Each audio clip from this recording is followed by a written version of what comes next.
Wait, isn't that your poor ex-wife? I thought she was barren. How does she have 5 children? The whisper cut through the church like a knife, and I watched Marcus's face drain of all colour. His hand, which had been raised in greeting, froze mid-air. His new bride, Vanessa, turned to look at me with an expression I'll never forget, confusion melting into horror as she counted the heads of my children filing in behind me. 1, 2, 3, 4, 5.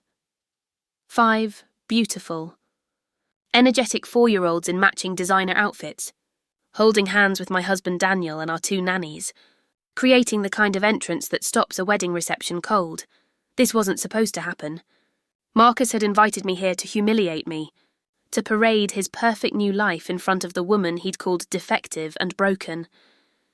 He'd sent that cream-coloured invitation with my name written in elegant calligraphy, expecting me to show up alone, childless, defeated, a living testament to his narrative that I was the problem, that I was the reason our marriage failed. He wanted me to watch him get everything. He said I could never give him what he didn't know, what he couldn't have known, because he'd blocked me on every platform and never bothered to check, was that I hadn't just survived our divorce. I'd thrived. I'd healed. I'd fallen in love with a man who saw me as whole, not broken. And yes, I'd become a mother, not to 1 child, but to 5. The gasps rippling through that church, the way every head turned from the altar to my family, the absolute shock on Marcus's face as his carefully orchestrated moment of triumph collapsed around him. That wasn't revenge. That was just me, living my life. But let me start from the beginning, because this story, this transformation from the woman Marcus discarded to the woman who walked into that church radiating peace and joy, didn't happen overnight. My name is Elena Martinez, and this is the story of how I went from being a woman publicly humiliated and blamed for something beyond her control, to a mother of 5, a successful entrepreneur, and someone who learned that the best revenge isn't revenge at all. It's becoming so genuinely happy that you forget you were ever supposed to be getting revenge in the first place. But before I take you through this journey, I need you to do something for me. Hit that subscribe button right now. Give this video a like and drop your country in the comments below. I'd love to know where you're listening from, whether you're in the United States, Nigeria, the UK, India, Australia, or anywhere else in this world. Your support means everything, and it helps me continue sharing these stories. Thank you so much. Now back to the story, because what happened in that church wasn't the ending. It was just the final chapter of a book that began 7 years earlier, when I was a completely different person, a person who believed that love meant sacrifice, a person who thought that if I just tried hard enough, gave enough, changed enough, I could make someone love me the way I deserved. I was wrong. But let me start from the very beginning, because every ending needs its proper beginning, and mine began on a sunny afternoon in September when I met a man who would break me completely before I could learn to rebuild myself stronger. I was 26 years old when I met Marcus Thornton, and I thought I had my whole life figured out. I was working as a marketing coordinator at a mid-sized tech firm, living in a modest apartment in the city, and genuinely content with my life. I wasn't desperately searching for love, I was just open to it. Marcus was 32, 6 feet tall, with the kind of confidence that fills a room before he even speaks. Dark hair always perfectly styled, expensive suits that fit like they were painted on, and a smile that made you feel like you were the only person in the world. We met at a networking event, one of those awkward professional mixers where everyone pretends to care about synergy and disruption while really just looking for free wine and connections. Approached me while I was standing by the appetizer table, trying to decide if taking a 3rd mini quiche would look unprofessional. "Take the quiche," he said, his voice smooth and amused. "Life's too short to deny yourself the good things." I laughed, took the quiche, and somehow ended up talking to him for 2 hours. He was charming, successful. He owned a commercial real estate company, and he seemed genuinely interested in everything I said. He asked about my dreams, my family, my goals. He listened like my words mattered. The first red flag should have been how quickly he moved. Within 3 weeks, he was talking about our future. Within 2 months, he'd introduced me to his entire family. Within 6 months, we were engaged. But I told myself it was romantic, that when you know, you know. Everyone around me seemed thrilled. My parents loved him. My friends thought I'd won the lottery. "He's so successful, Elena," my mother would say, her eyes shining with pride. "And he chose you." That phrase should have bothered me more than it did. He chose you. Like I was lucky to be selected, not like we'd chosen each other. We got married in a beautiful ceremony that Marcus planned down to the last detail. I thought he was being thoughtful, taking the pressure off me. Looking back, I realised he was establishing control. Everything had to be his way, reflect his taste, impress his colleagues. But on that day, in my white dress, I felt like the luckiest woman alive. The second red flag came on our honeymoon. We were in Bali, and I'd suggested we try a local restaurant that had amazing reviews. Marcus looked at me like I'd suggested we eat garbage. "Elena, I didn't bring you to paradise to eat street food. I made reservations at the resort's 5-star restaurant. Trust me, I know what's best." I told myself he was just being protective, that he wanted to give me the best experience. So I smiled and went to his restaurant, even though something in my chest felt tight. The third red flag, the one I should have run from, came 6 months into our marriage when the topic of children first came up seriously. We were at a family dinner with his parents, his brother and his sister-in-law, who'd just announced her pregnancy. "So when are you two giving us grandbabies?" Marcus's mother asked, her eyes twinkling. "Soon," Marcus said confidently, squeezing my hand. "Very soon. Elena's going to give me at least 3 kids. Aren't you, sweetheart?"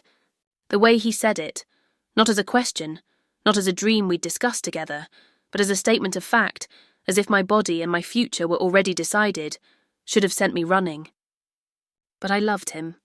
And I wanted children too, so I smiled and nodded, ignoring the way his grip on my hand was just a little too tight. We started trying immediately. Marcus approached it like a business project, tracking my cycle, scheduling intimacy, eliminating any spontaneity or joy from the process. Month after month, the pregnancy test came back negative, and month after month, Marcus's frustration grew. "Are you sure you're doing this right?" he'd ask, as if getting pregnant was a skill I was failing to master. "Maybe you should exercise less, or more, or change your diet." My mother got pregnant on the first try with all 3 of us. This shouldn't be this hard. Every negative test felt like a personal failure, not because I was devastated, though I was disappointed, but because I could see the anger building in Marcus. The way he'd look at me started to change. The warmth in his eyes cooled. The compliments stopped. The criticism increased. After a year of trying, I suggested we both see a fertility specialist. We. Marcus's voice was ice. "Elena, my family has no history of fertility issues. This is clearly a you problem. But fine, if it makes you feel better, we'll go." I told myself he was just stressed, that wanting children so badly was making him say things he didn't mean. I told myself that once we figured out the problem and fixed it, everything would go back to how it was in the beginning. I had no idea that the beginning, the charming, attentive Marcus had never been real at all. That version of him was just bait, and I had swallowed the hook completely. The fertility clinic was sterile and cold, with motivational posters on the walls showing happy families that felt like mockery. We sat in the waiting room, Marcus scrolling through his phone while I filled out forms asking invasive questions about my medical history. "My cycle, my entire reproductive system. Why are you taking so long?" Marcus muttered without looking up. "Just check the boxes." The testing process took 3 months. 3 months of blood draws, ultrasounds, procedures with names I couldn't pronounce. 3 months of Marcus sighing heavily every time I mentioned another appointment, as if my potential infertility was a personal inconvenience to his schedule. And then the results came. I sat in Dr. Patterson's office, my hands shaking as she reviewed the charts. Marcus was too busy to attend this appointment. He had a property showing he claimed he couldn't reschedule. "Mrs. Thornton," Dr. Patterson said gently, "your test results are completely normal. Your hormone levels are excellent, your ovarian reserve is healthy, everything looks exactly as it should for a woman your age." Relief flooded through me, followed immediately by confusion. "Then why haven't I gotten pregnant?" "Well, that's why we typically test both partners," she said carefully. "Has your husband completed his analysis yet?" He hadn't.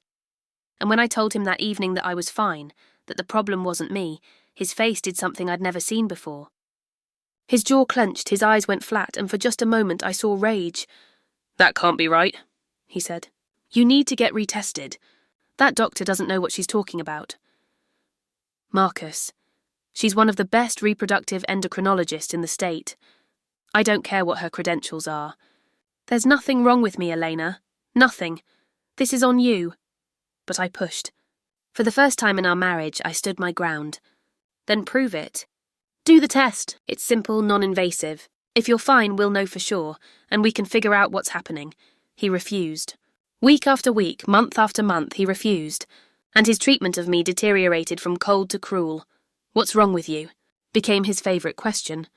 He'd ask it when I burned dinner, when I forgot to pick up his dry cleaning, when I laughed too loudly at a party. What's wrong with you that you can't do this one simple thing? My mother had 3 children. My sister-in-law is pregnant with her second. Every woman in my family is fertile, but you? You're defective. That word, defective, became his weapon of choice. Year after year, the emotional abuse escalated. He controlled our finances, giving me an allowance from my own paycheck that he deposited into an account only he could access. He criticised my appearance constantly. Maybe if you lost weight, your body would work properly. Are you really wearing that? You look desperate. Don't embarrass me tonight at dinner. Try to act normal. I started seeing a therapist in secret, paying for sessions with money I'd hidden away. Dr. Chen was the first person who used the word abuse. Elena, what you're describing isn't a stressed husband. This is systematic emotional abuse and financial control. I defended him. He's just frustrated about the baby situation. Once we figure that out, and if you never have children, does that mean you deserve to be treated this way forever? The question haunted me, but I wasn't ready to leave, not yet. I still believed I could fix this, fix us, fix myself. Then came the financial betrayal. 4 years into our marriage, Marcus came home excited for the first time in months. I have an incredible investment opportunity, he said. A commercial development project that's going to triple our money in 2 years. But I need to move fast. How much? I asked. 50,000. I'm putting in 30 from the business account, but I need 20 from our personal savings. Our personal savings. The money I'd carefully accumulated before we even met, plus what I'd managed to save from my salary. My safety net. That's everything we have in savings, Marcus. And it's going to become 60,000. Then we can afford the best fertility treatments, IVF, whatever you need to fix your problem. Don't you want that? The way he framed it, as if this investment was for me, for my broken body, was masterful manipulation. So I agreed. I signed the papers. I watched our savings disappear into his investment. The investment, I would later discover, didn't exist. Not the way he described it. He'd used the money to cover business debts he'd hidden from me, to maintain the lifestyle he'd been living beyond his means. But I didn't know that yet. What I did know was that something had shifted in me during that conversation. Some instinct of self-preservation finally woke up, and I did something I'd never done before. I started documenting everything. I opened a separate email account he didn't know about. I took photos of financial documents when he left them out. I started recording conversations on my phone, not every conversation, but the ones where his voice took on that particular edge, where the cruelty became undeniable. You're worthless, you know that? His voice captured on a recording from a fight about dinner. I could have married anyone. Victoria was interested in me. Sarah. Even Vanessa from my office has made it clear she'd be available. But I chose you, and you can't even give me the one thing I asked for. Vanessa. He'd mentioned her before. His new marketing consultant. Young, ambitious, always staying late at the office. The final betrayal came on our 5th wedding anniversary. I'd planned a quiet dinner at home. Nothing elaborate. I'd learned that my efforts were never good enough anyway. But I'd cooked his favourite meal, bought a nice wine, put on the dress he'd once said he liked. He came home 3 hours late, smelling of perfume that wasn't mine. I need a divorce, he said, not even bothering to sit down. This isn't working, Elena. You're not who I thought you were.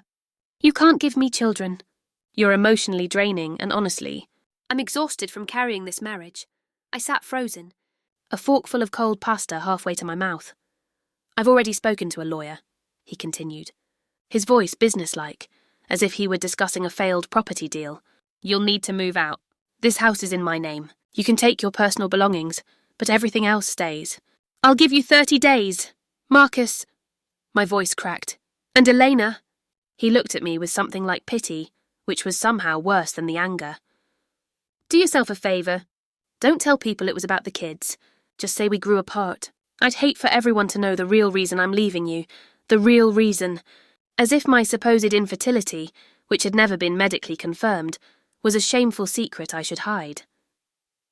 He moved out that night, taking his clothes and his dignity, and leaving me alone in a house that had never felt like home.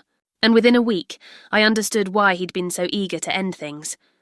The photos appeared on social media, Marcus and Vanessa, his 26-year-old marketing consultant, at a restaurant, at a beach, at his family's lake house. In every photo, his hand rested on her flat stomach in a way that made the message clear. This woman will give me what you couldn't. The divorce was swift and brutal. His lawyer was expensive and ruthless.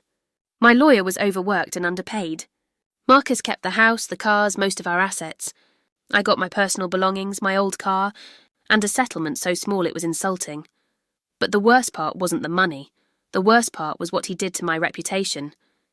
He told everyone, his family, our mutual friends, people at my workplace, that I was unable to have children and that I'd refused to seek treatment.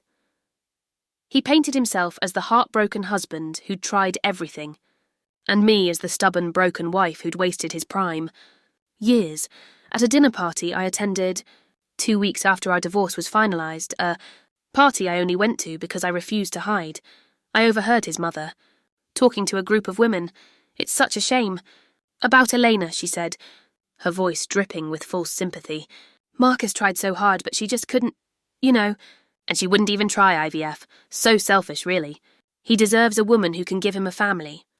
I left that party, drove home to my tiny new apartment and cried for 3 hours straight. I had lost everything. My marriage, my home, my savings, my reputation, and my sense of self-worth. But I hadn't lost the recordings. I hadn't lost the documents. And I hadn't lost the medical records that proved I was perfectly capable of having children. I just didn't know yet how important those receipts would become. The final humiliation came 3 months after our divorce was finalised.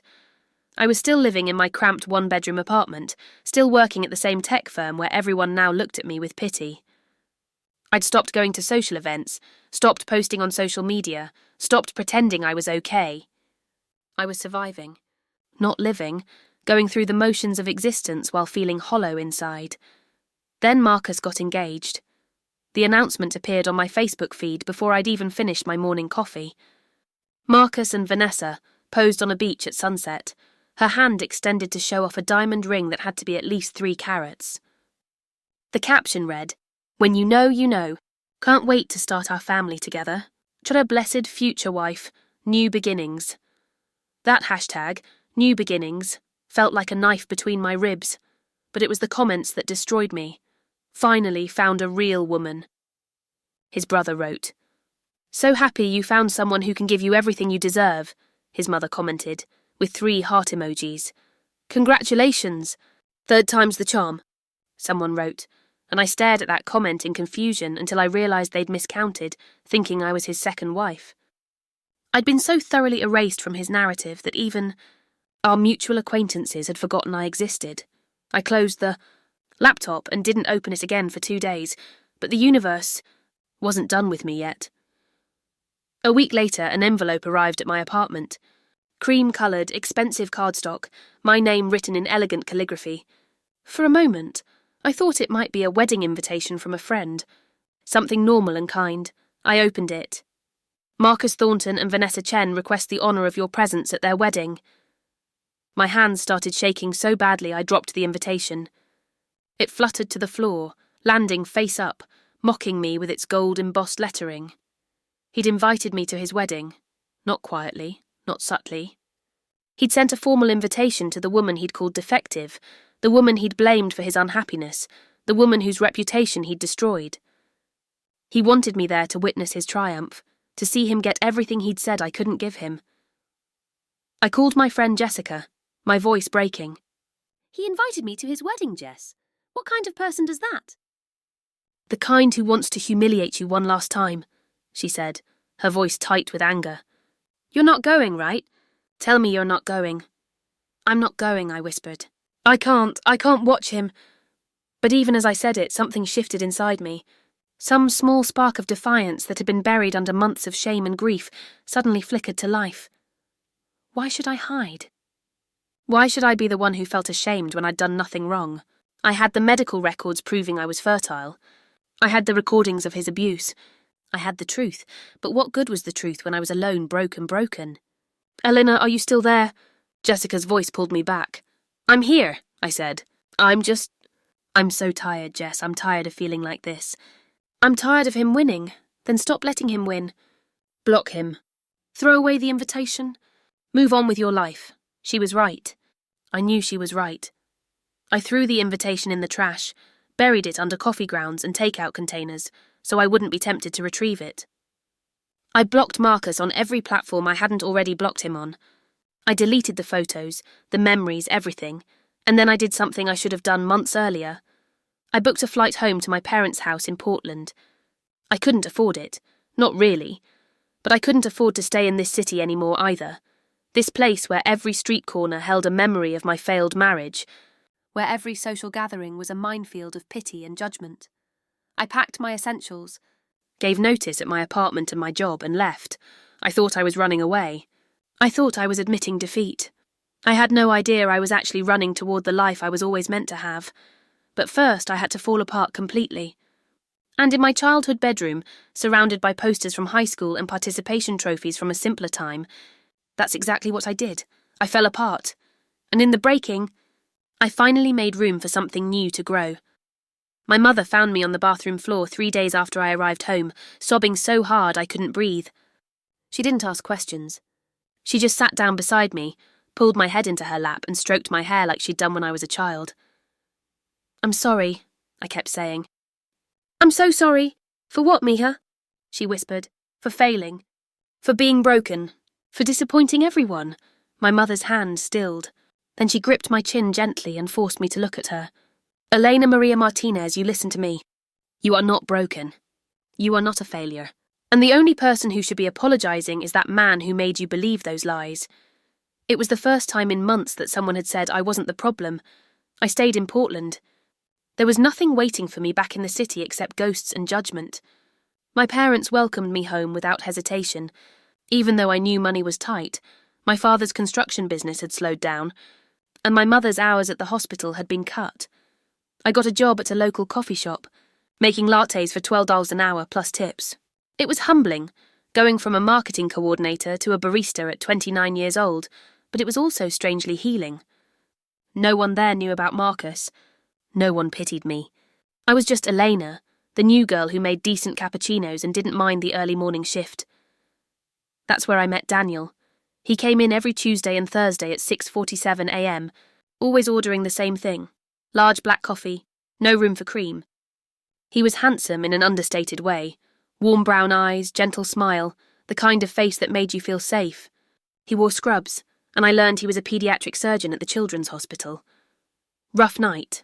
I asked one morning, noticing the exhaustion in his eyes. 12-hour surgery, he said, his voice hoarse. "But the kid's going to be okay. So it was worth it." The way he said it, not complaining, just stating a fact, as if a child's life was obviously worth his exhaustion, made something in my chest tighten. He started staying longer, chatting with me during the slow morning hours. He asked about my life, but never pried when I kept my answers vague. He told me about his work, his family, his ridiculous cat named Schrödinger, who may or may not have knocked over his coffee maker that morning. He made me laugh. I'd forgotten what that felt like. "You should smile more," he said one morning. "You have a beautiful smile." I tensed, waiting for the other shoe to drop, for the criticism that always followed Marcus's compliments. "You should smile more, but not like that, not so loud. Don't embarrass me." But Daniel just smiled back and left a $5 tip on a $3 coffee. Slowly, carefully, over the course of months, I started to heal.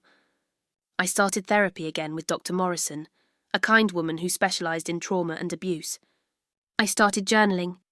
I started taking walks in the morning before work, feeling the Portland rain on my face and remembering that I was still alive, still here, still capable of feeling something other than pain, and I started dreaming again.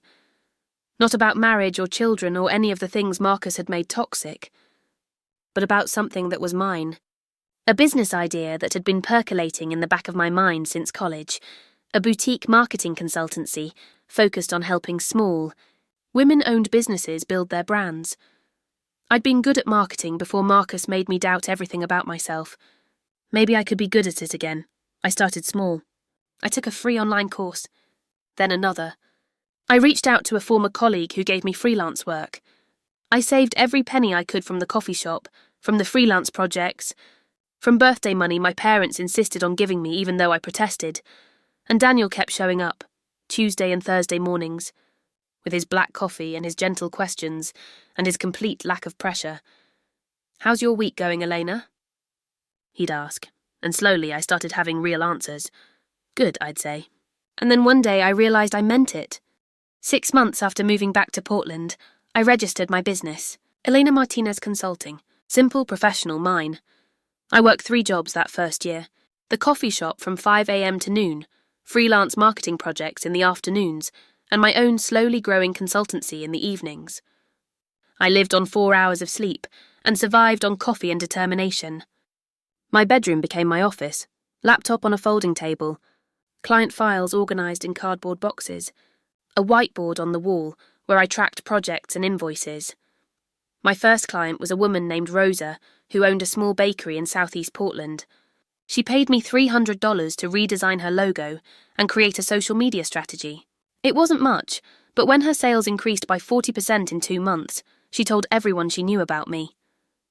Word spread slowly through the network of women entrepreneurs in Portland. The yoga studio owner who needed help with her website. The boutique owner who wanted to understand Instagram marketing. The life coach who had amazing services, but no idea how to reach clients. These women became more than clients. They became proof that I wasn't defective, wasn't broken, wasn't the failure Marcus had labelled me. I was good at this. I'd always been good at this. I'd just forgotten while I was busy trying to be good enough for someone who would never see my worth. I saved obsessively. Every dollar that wasn't absolutely necessary for survival went into a separate account. No eating out. No new clothes. No luxuries. I had a goal. $15,000 to properly launch my business with a real office space, professional website, and enough cushion to go full-time. It took me 18 months to save it. During those 18 months, Daniel went from being the kind customer at the coffee shop to being my friend. He'd invite me to casual things, a food cart festival, a movie, a walk through the Japanese garden. Never anything that felt like pressure, always with an easy out if I wasn't ready. Just as friends, he'd say. No expectations.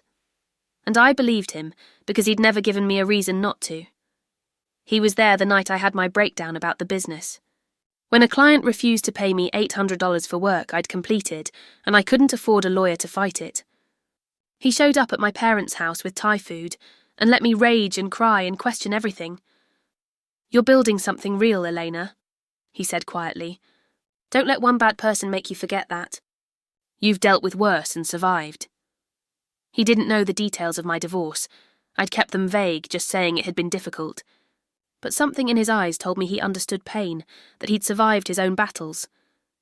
"Tell me something," I said, wiping my eyes. "Why are you so nice to me? What do you want?" He looked genuinely confused. "I don't want anything except to see you happy." Is that really so hard to believe? It was. After Marcus, it absolutely was. But Daniel was patient. He kept showing up, kept being steady and kind and completely without agenda. And slowly my walls started to come down. 2 years after moving back to Portland, I signed the lease on a small office space.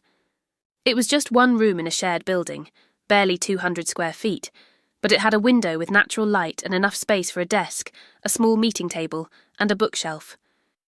I painted the walls a soft sage green and hung prints of inspirational quotes that I actually believed in, not the corporate nonsense from my old life. The day I moved in, Daniel showed up with a potted plant and a bottle of champagne.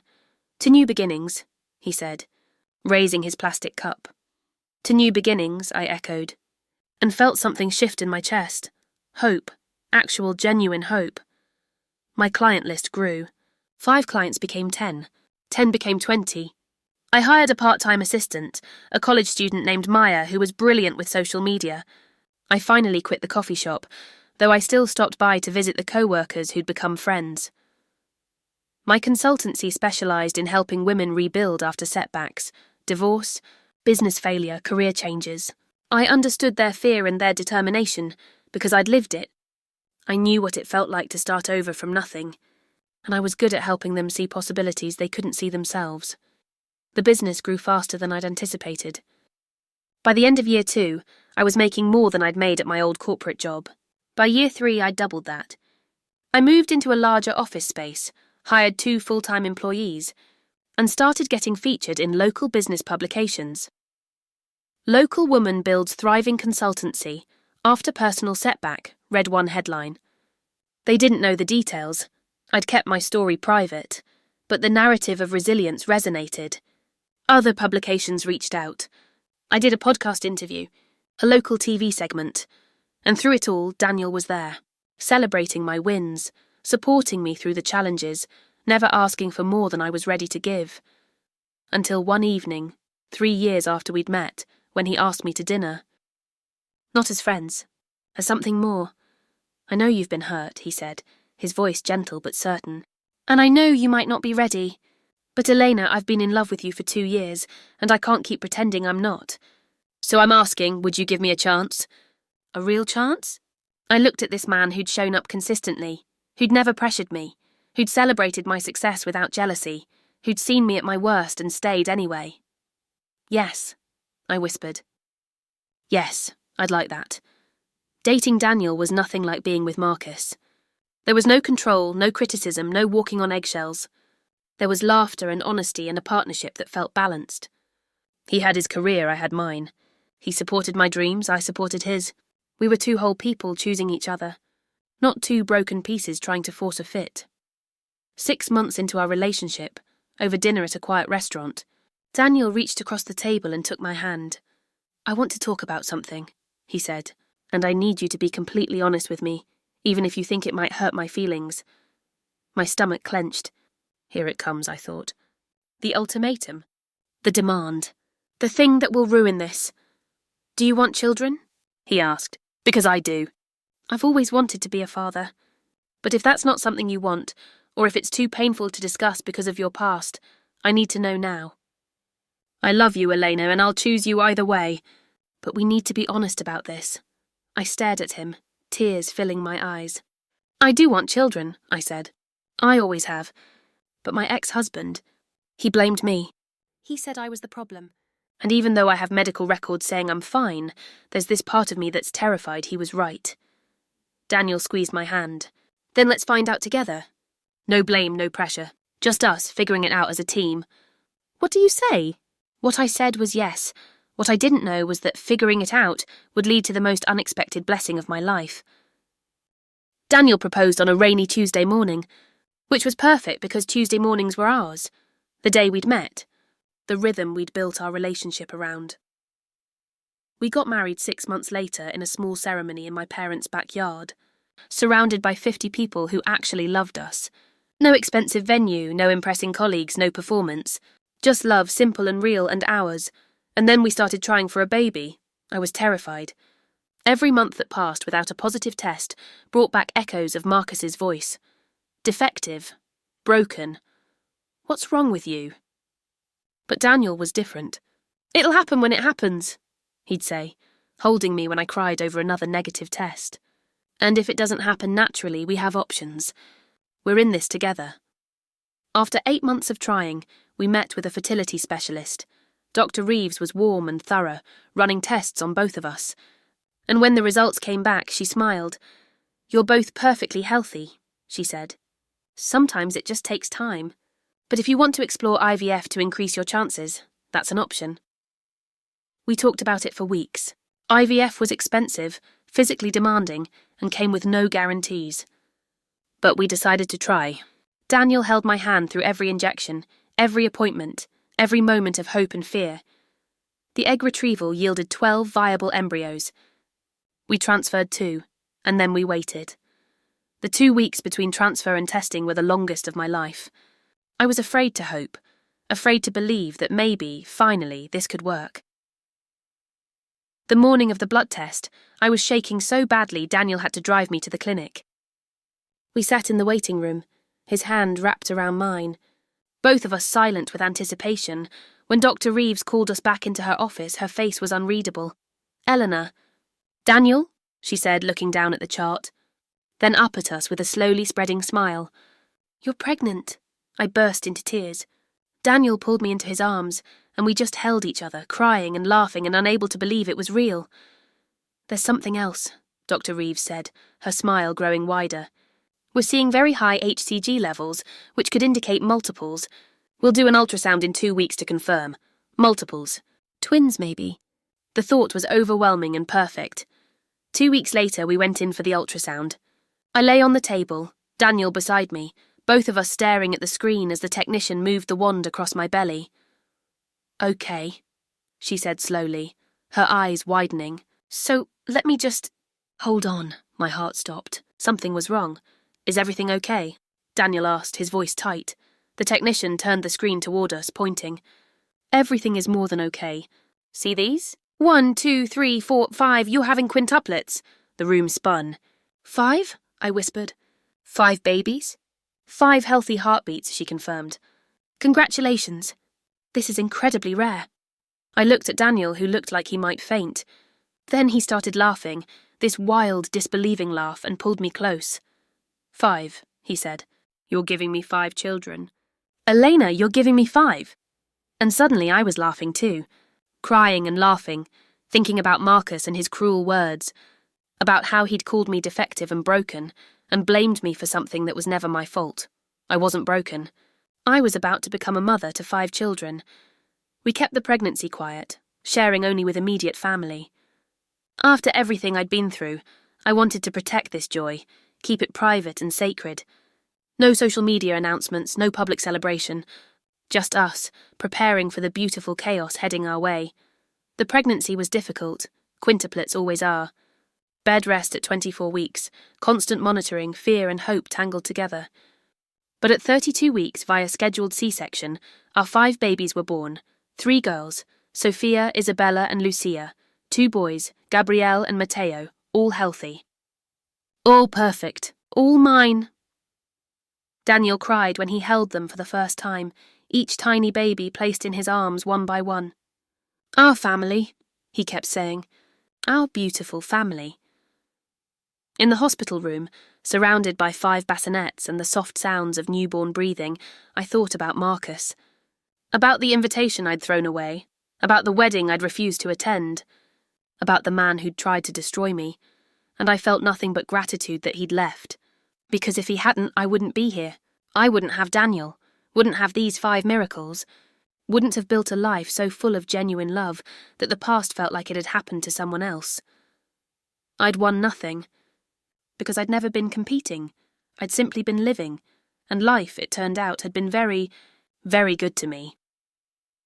The quintuplets were 4 years old when the message came.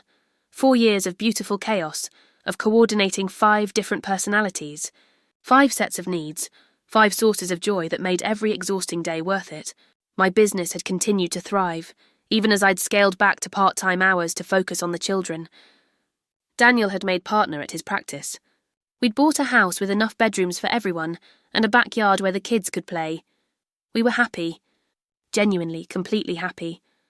And then my phone buzzed with a Facebook message request from a name I hadn't seen in 7 years. Marcus Thornton. My finger hovered over the delete button. I should have pressed it. Should have blocked him without reading whatever he wanted to say. But curiosity, or maybe some need for closure I didn't know I still had, made me open it. Elena, I hope you're well. Vanessa and I are getting married next month, finally making it official after all these years together. I know our marriage ended badly, but I believe in moving forward without bitterness. I'd like to invite you to the wedding as a gesture of goodwill, proof that we've both moved on and can be mature about the past. It would mean a lot to Vanessa and me to have you there. Let me know. Marcus. I read it 3 times, my hands shaking with an emotion I couldn't quite name. He thought I was still alone. Still childless. Still the broken woman he'd discarded. This invitation wasn't about goodwill or maturity. It was about humiliation. One final victory lap, showing me everything he'd achieved while assuming I'd achieved nothing. "What's wrong?" Daniel asked, walking into the kitchen and seeing my face. I handed him the phone without a word. His jaw clenched as he read. "You're not seriously considering this." "I don't know," I said slowly. "Part of me wants to ignore it, to let him stay in the past where he belongs." "And the other part?" "The other part wants him to see what he threw away. Wants him to know that I wasn't the problem, that I built a beautiful life without him." I looked up at Daniel. "Is that petty?" "It's human," he said carefully. "But Elena, you don't owe him anything. Not your presence, not your story, not proof that you're okay." He was right. I knew he was right, but that night, I looked at Marcus's social media, something I hadn't done in years. His profile was public, full of carefully curated photos. Him and Vanessa at expensive restaurants, on exotic vacations, at charity galas. The comments were full of congratulations and admiration. His narrative was intact. Successful businessman, devoted fiancé, man who'd overcome a difficult first marriage to find true love. There was no mention of me, of course. I'd been erased from his story completely, and suddenly, I knew what I needed to do, not for revenge. Not to prove anything to him, but for me, for the woman who'd spent years believing his lies, who'd internalized his cruelty, who'd thought she was broken. I needed to close this chapter. Not by hiding, but by showing up as exactly who I'd become. "I'm going," I told Daniel the next morning. "We're going. All of us." His eyes widened. "Elena," he invited me, thinking I'm still that broken woman he divorced. "He wants to parade his perfect life in front of me. So let him. Let him see what perfect actually looks like." Daniel studied my face for a long moment, then slowly smiled. "Okay, but we're doing this right. If we're going to show up, we're going to show up." I responded to Marcus's message with 4 words. "We'll be there." "Elena." And then I went shopping for the most stunning dress I could find, and 5 matching outfits for 5 beautiful children who were about to make quite an entrance. The church was exactly what I expected. Grand, expensive, designed to impress. White roses everywhere, a string quartet playing softly, guests in designer clothes air-kissing and networking. Marcus's wedding wasn't a celebration of love. It was a performance of success. We arrived deliberately late, just as the ceremony was ending, and guests were filtering into the reception hall. I'd planned it that way. Maximum impact, maximum visibility. Daniel drove, and behind us, a second car carried our nanny team and the children. I'd dressed carefully. A stunning emerald silk dress that fit perfectly, professional hair and makeup, diamond earrings Daniel had given me for our anniversary. I looked successful, confident, happy. "Because I was ready?" Daniel asked, squeezing my hand. "Ready," I said. We stepped out of the car, and Daniel opened the back door. 5 4-year-olds tumbled out in coordinated outfits, the girls in matching cream dresses with flower crowns, the boys in tiny suits with bow ties. They were beautiful and energetic and impossible to miss. Sophia immediately grabbed my hand. "Mama, is this the party?" "Yes, baby. Remember best behaviour." "We promised, Mama," Gabriel said seriously, adjusting his bow tie like he'd seen Daniel do. We walked toward the entrance. Our family of 7 + 2 nannies creating exactly the spectacle I'd intended. Heads turned. Conversation stopped. I heard the whispers start immediately. "Is that... Wait, how many children does she have? I thought Marcus said she couldn't." We entered the reception hall and I saw him immediately. Marcus stood near the entrance in an expensive tuxedo, greeting guests with Vanessa beside him in a massive white dress. He was mid-laugh at something someone said when his eyes landed on me. The laugh died. His face went completely white. His gaze moved from me to Daniel, to the 5 children holding hands in a perfect line, and I watched him try to process what he was seeing. Confusion, shock, and then something that looked like panic flashed across his face. Vanessa noticed his reaction and turned to see what he was staring at. Her smile faltered. "Elena," Marcus said, his voice strangled. You came. You invited me," I said pleasantly, walking forward with my family. "Marcus, this is my husband, Daniel. And these are our children, Sophia, Isabella, Lucia, Gabriel and Matteo." I watched him count. Watched the math happen in his head. Watched him realise that not only had I had children, I'd had 5 of them. 5, he repeated numbly. You have 5 children. Quintuplets, Daniel said, his hand warm on my back. We're very blessed. Guests were gathering now, drawn by the spectacle. I could see Marcus's mother in the crowd, her face frozen in shock. His brother, his colleagues, all the people who'd heard his version of our story, who'd pitied me or judged me or forgotten me entirely. Congratulations on your wedding, I said to Vanessa, who looked like she wanted to disappear. It's a beautiful venue. Thank you, she managed, her voice tight. Marcus didn't mention that you were a mother, I finished gently. Yes, for 4 wonderful years now. Throughout the reception, it was clear that Marcus's carefully planned event was unravelling. Guests kept approaching me instead of the bride and groom, asking about the quintuplets, marvelling at how well behaved they were, asking about my incredible journey. I was gracious, warm, never mentioning Marcus or our past. I talked about IVF, about the challenges and joys of raising 5 children, about my business, about Daniel's work at the children's hospital. I let my life speak for itself.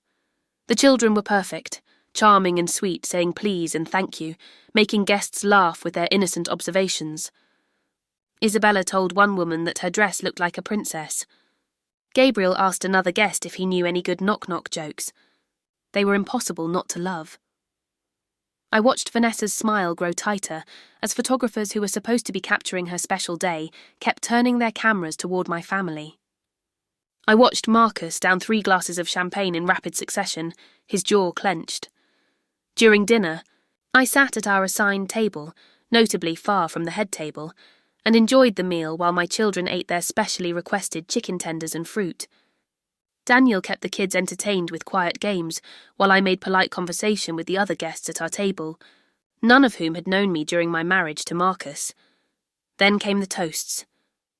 Marcus's brother stood up, microphone in hand, and began a speech about Marcus's journey to finding true love after a difficult first marriage to someone who couldn't give him what he needed. The room went quiet. I felt every eye turn toward me. But thankfully, his brother continued, slightly drunk and oblivious, he found Vanessa, a real woman who can actually... That's enough. Jason, Marcus said sharply, grabbing the microphone. But the damage was done. I stood up slowly, my heart pounding but my hands steady. Daniel looked at me with concern, but I shook my head slightly. I needed to do this. Excuse me, I said, my voice carrying across the suddenly silent room. I'm sorry to interrupt, but I think there's been a misunderstanding that needs to be cleared up. Marcus's face went from white to red. Elena, don't... I'm Elena Martinez, I said, addressing the room. Marcus's first wife. And I want to set the record straight about something, because I've let a false narrative exist for too long. I pulled out my phone, where I'd queued up the files I'd kept for 7 years. The files I'd never thought I'd use but had held on to anyway. Marcus told everyone that our marriage ended because I couldn't have children. That I was infertile. That I refused treatment. I looked directly at him. That was a lie. I held up my phone, projecting my voice clearly. I have medical records from Dr. Sarah Patterson, reproductive endocrinologist, dated 7 years ago, stating that my fertility is completely normal. I offered to share these with Marcus during our marriage. He refused to look at them. He also refused to get tested himself. The room was dead silent now. Even the children sensed the tension and sat quietly. I also have recordings, I continued, my voice steady despite my racing heart. Recordings of conversations where Marcus verbally abused me, called me defective, blamed me for something that was never my fault. I played 10 seconds of audio, Marcus's voice, clear and cruel. You're worthless, you know that? I could have married anyone. But I chose you, and you can't even give me the one thing I asked for. Gasps rippled through the crowd. Vanessa's face had gone pale. I'm not sharing this for revenge, I said, looking around the room. I'm sharing it because the truth matters. Because there might be someone here who's being told they're the problem, who's being blamed for something beyond their control, who needs to hear that they're not broken. I gestured to my 5 children, who were watching me with wide eyes. These are my quintuplets. Born 4 years ago through IVF with my husband Daniel. who loved me enough to find out the truth instead of just assigning blame. I turned to Marcus, who looked like he wanted the floor to swallow him whole. I'm not angry anymore, Marcus.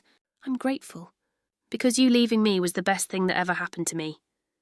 It led me to a man who actually knows how to love, to a family I adore, to a life I'm proud of. So thank you, truly. I picked up Sophia, who'd reached for me, and Daniel stood with Gabriel in his arms while the nannies gathered the other 3 children. Congratulations on your wedding, I said to Vanessa, my voice gentle. I genuinely hope you're happy, and I hope he treats you better than he treated me. We walked toward the exit, our family of 7, while the room remained frozen in shocked silence. Just before we reached the door, I heard Marcus's voice, broken and small. Elena, wait. I didn't know. I turned back one last time. Yes, you did, Marcus. You just didn't care. And then we left, stepping out into the cool evening air, leaving behind a wedding reception that would be remembered for all the wrong reasons. In the car, Daniel reached over and squeezed my hand. I'm so proud of you. Mama, why was everyone so quiet? Isabella asked from the back seat. Because Mama told the truth, baby, I said. And sometimes the truth is the most powerful thing in the world. We went home that night and ordered pizza, letting the kids stay up late watching movies while Daniel and I decompressed on the couch. I felt lighter than I had in years, like I'd finally put down a weight I'd been carrying for so long I'd forgotten it was there. No regrets?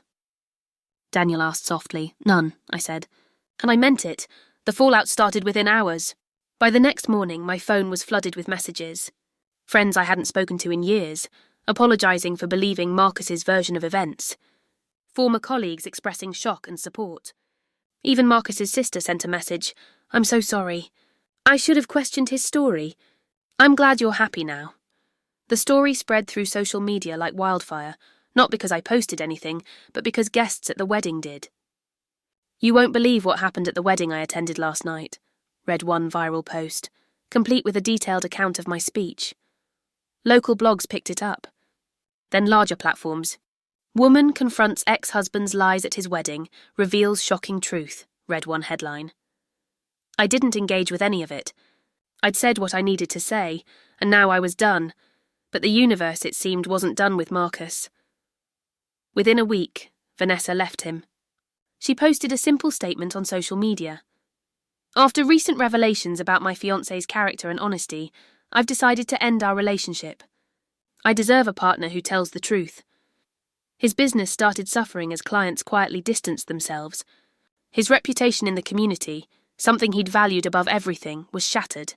And then, 3 weeks after the wedding, I received a call from a lawyer. Mrs. Martinez.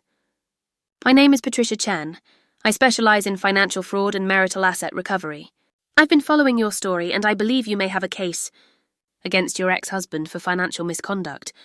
During your marriage, I'd almost forgotten about the $20,000 he'd taken from our savings for his investment opportunity. The money I'd signed away, believing his lies. The statute of limitations hasn't expired, Patricia explained. And if you have documentation of the fraud, which based on your wedding speech I suspect you do, we could pursue recovery of those funds plus damages. I thought about it for days. Was this revenge? Or was it justice? Do it, Daniel said when I asked his opinion. Not because you need the money, but because he needs to face consequences. How many other people has he manipulated? How many other women has he abused? He was right. This wasn't about me anymore. I hired Patricia. The legal process took 8 months. Depositions, document reviews, evidence presentation. Marcus fought it initially, but when faced with bank records, emails and recorded conversations, his lawyer advised him to settle. The judgment came. Through on a Tuesday morning. $47,000. The original $20,000 plus interest and damages. For emotional distress, Marcus had to liquidate assets to pay it. I heard through mutual connections that he'd sold his luxury car and downsized his apartment. But here's what I did with the money. I donated every penny to a non-profit organisation that provides legal aid and counselling services to abuse survivors. The donation made local news, and the organisation named a programme after me, the Elena Martinez Recovery Fund. You could have kept that money, my mother said. You earned it.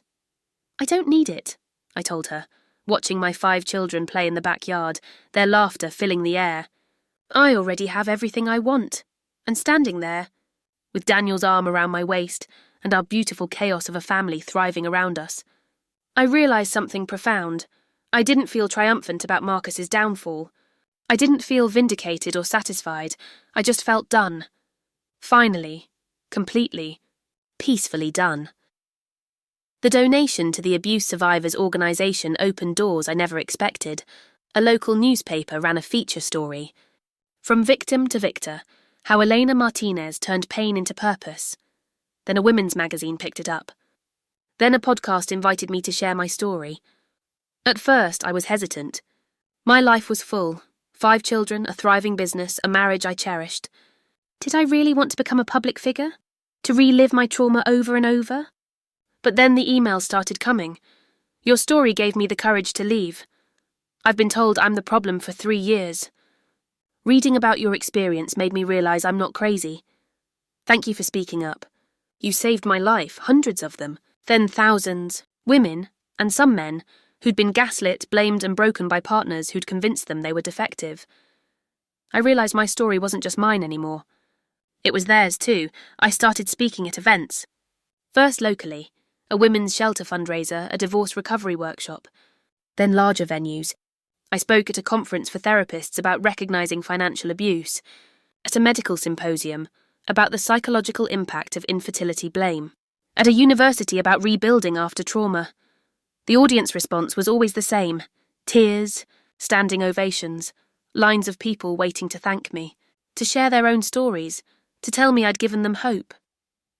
A literary agent reached out about writing a book.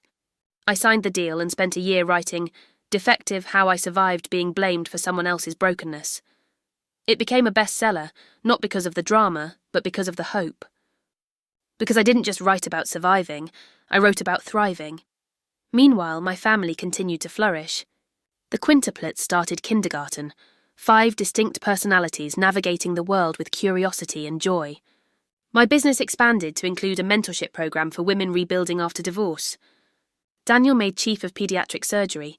We bought a larger house with enough space for everyone and a home office where I could write and work. We took family vacations, chaotic, exhausting, perfect trips where we made memories instead of trying to impress anyone. I saw Marcus once more, 2 years after the wedding confrontation. I was giving a talk at a local bookstore, and he was in the back row, partially hidden behind a display. After the event, he approached hesitantly. He looked smaller somehow, diminished. The confidence that had once defined him was gone. "Elena," he said quietly, "I just wanted to say, I'm sorry. For everything. You were right about me."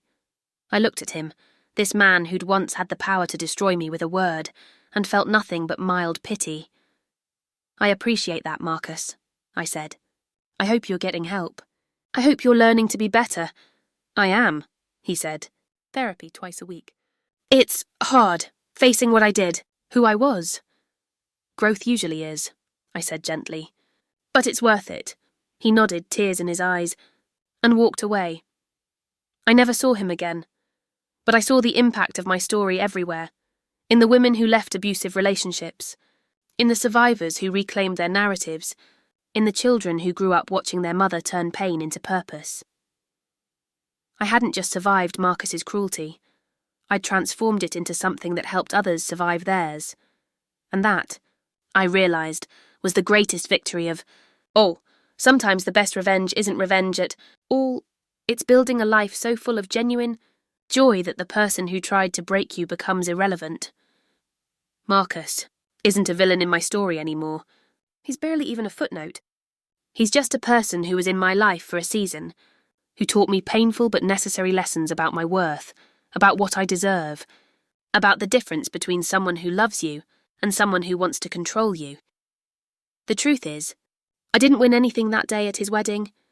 There was no competition, no scoreboard, no prize for having more children or a better life. I simply showed up as myself, whole, healed, and happy. And that was enough. Every painful moment of those 5 years with Marcus, every cruel word, Every night I cried myself to sleep thinking I was broken. All of it was preparing me for the abundance I have now. Not just the children or the successful business or the loving marriage, but the unshakable knowledge that my worth isn't determined by someone else's ability to see it. Today, I'm 40 years old. My quintuplets are thriving 10-year-olds with their own dreams and personalities. My business employs 15 people. My book has helped thousands of survivors reclaim their stories. And Daniel still brings me coffee every Tuesday and Thursday morning, even though I don't work at that coffee shop anymore. Marcus, from what I hear, is doing better. He's in therapy, working on himself, trying to become the kind of person who doesn't need to tear others down to feel powerful. I genuinely hope he succeeds, because this story was never really about him. It was about me, about the woman who refused to stay broken, who rebuilt herself piece by piece, who learned that sometimes the life you lose is just making room for the life you're meant to have. Now tell me, what would you have done if you were in my shoes? Would you have ignored the invitation? Or do you think I did too much by showing up and speaking my truth? Let me know in the comments section. I'd love to hear from you. Before you go, please don't forget to subscribe to this channel. Like this video and share it with your loved ones who might need to hear this message. We post videos every single day, so check out other videos here too. Don't forget to comment your thoughts and opinions on this story. Remember, you are not broken. You are not defective, and you deserve a love that sees your worth. We'll see you in the next story. Bye.